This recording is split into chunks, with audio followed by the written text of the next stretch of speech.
探寻历史烟云，解读人文传奇。大家好，我是涅槃说史。今天我们来聊一个在古代让人谈虎色变的话题——瘴气。瘴气这个词，您也许听说过，但在古人的记载中，瘴气却是一种让人闻风丧胆的存在。尤其在南方深山密林里，曾使许多中原人不敢涉足。那么瘴气到底是什么？它又为何会在明清时期逐渐从历史上消失呢？话说唐朝天宝年间，唐军2次大规模征讨西南的南诏国，那可是唐王朝的鼎盛时期，结果却出人意料，强盛一时的唐军竟没能征服初出茅庐的南诏政权。这听起来让人难以置信。事实上，决定那2次天宝战争胜负的关键因素并不在兵勇粮草，而在疾病，一种唐代人称为瘴或烟瘴的瘴疫。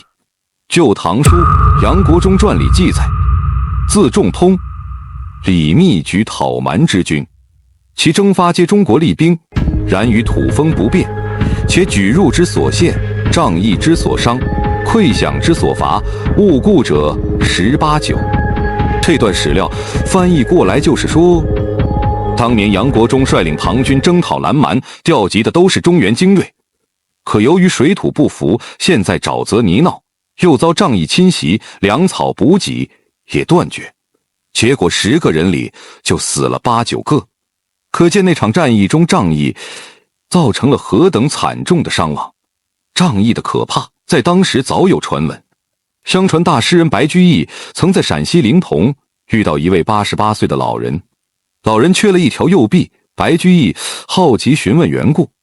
老人说他年轻时天宝年间曾赶上朝廷远征云南，朝廷下令每户有3个儿子的要抽1个儿子参军出征。老人早就听说上次征云南的大军回来的人讲，云南有条泸水，夏季浇花凋谢时节，泸水河谷就烟瘴弥漫，大军徒步过河时，河水热得像开水，每过10个人就要倒下2、3个，当场丧命。他实在害怕去云南染瘴，于是在一个深夜用大石头砸断了自己的右胳膊，宁可残废也不去送死。可见瘴气在当时的人心中有多么可怕。为了逃避它，甚至有人不惜自残。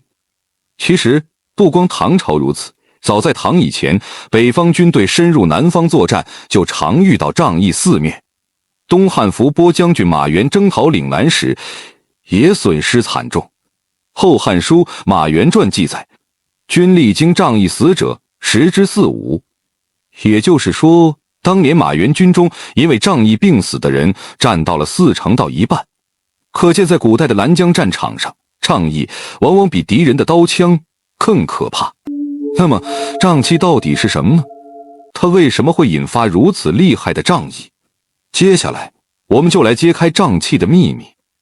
瘴气本质上是一种特殊环境下产生的有毒气体，它的生成和当地独特的地理、气候、生态环境密切相关。古人所说的瘴气主要出现在我国南部和西南部原始封闭的深山密林地区，那里气候炎热潮湿，生物种类繁多，动植物生长繁殖很快。在那种环境中，大量动植物死亡腐烂，会滋生各种细菌，并产生像硫化氢、氨气、一氧化二氟等有毒气体。这些毒气混在空气和水流里，再加上多雨潮湿的天气，热气与湿气交织，使毒气更加容易蒸腾出来，聚集不散。在封闭不通风的山谷森林间，便形成了如同雾霾一般的瘴气。说白了，这就是局部地区严重的空气和水源污染。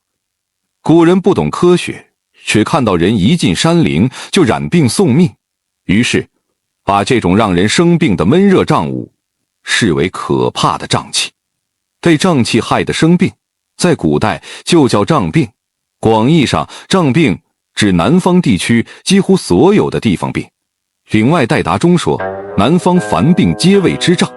也就是说，在古代南方，人生病大多被归咎为重瘴了。所以，瘴病其实是热带病、地方病、寄生虫病等各种疾病的统称，几乎无所不包。不过狭义来说，瘴病主要指的就是疟疾，特别是恶性疟疾。因此，古书里提到的瘴疫大多就是指恶性疟疾流行。在中国西南一带，老百姓俗称得疟疾为染瘴气。辞书辞海对瘴气的解释也印证了这一点。瘴气指南方山林间湿热蒸郁能致人疾病的气，在西南一带俗称疟疾为瘴气。由此可见，瘴气这个词既指山林间的毒气，也指那种环境中高发的疟疾病症。可是现在，为什么我们很少再听到瘴气这个词了呢？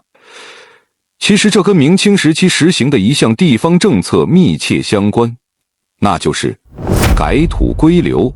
要解释瘴气的消失，我们还得了解当年流官和土司制度的变化。土司制度是元、明、清时期中央王朝对西南少数民族地区采取的一种统治方式。朝廷承认当地少数民族首领为土司，由其世袭管理地方事务。平时土司自治，只要定期朝贡称臣就行，战时则需听从朝廷调遣出兵效力。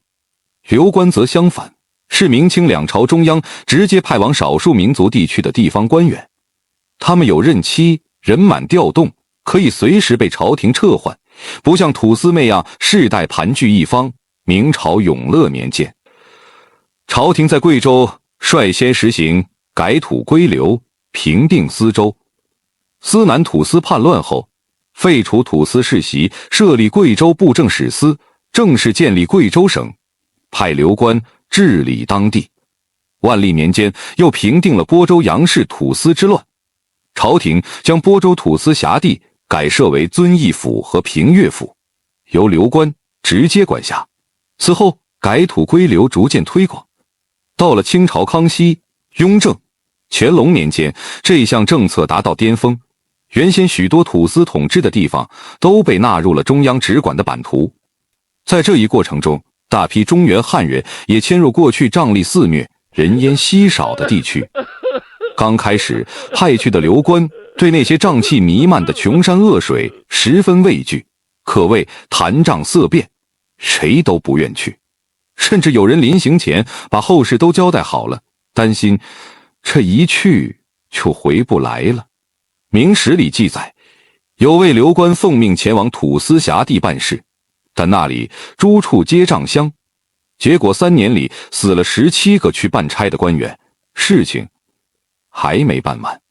清代也有类似的情况，广西巡抚杨希福就曾哀叹当地环境恶劣，说：“我早上煮了一锅饭，没吃完留到晚上，再揭开锅盖一看，全都变绿了。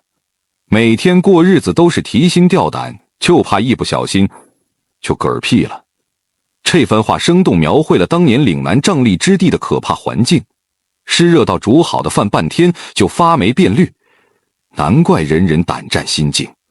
所以高山大川这些有形的障碍人类尚可征服，但飘忽无形、防不胜防的瘴气却长期成为中原人进入西南的一道魔障。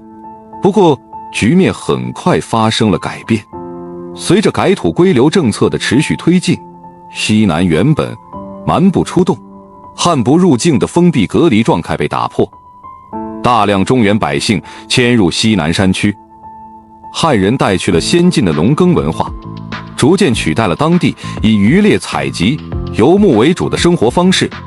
大片山林被砍伐开垦为农田，野生动植物大量消失，瘴气赖以生成的原始生态环境也不复存在了。就这样，曾经让人谈之色变的瘴气逐渐从人们的生活中消失，成了历史上的一个名词。好了，今天的故事就讲到这里，感谢大家的收看，我们下期再见。